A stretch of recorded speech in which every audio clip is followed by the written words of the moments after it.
صحیح بخاری حدیث نمبر 209۔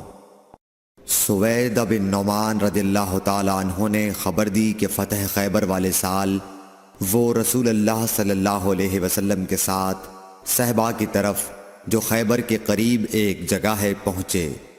آپ صلی اللہ علیہ وسلم نے عصر کی نماز پڑھی، پھر ناشتہ منگوایا تو سوائے ستو کے اور کچھ نہیں لایا گیا۔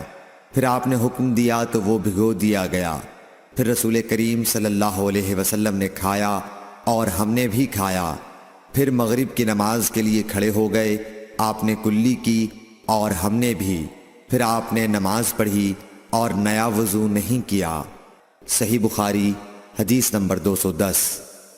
حضرت میمونہ زوجہ رسول کریم صلی اللہ علیہ وسلم نے بتلایا کہ آپ نے ان کے یہاں بکری کا شانہ کھایا، پھر نماز پڑھی اور نیا وضو نہیں فرمایا۔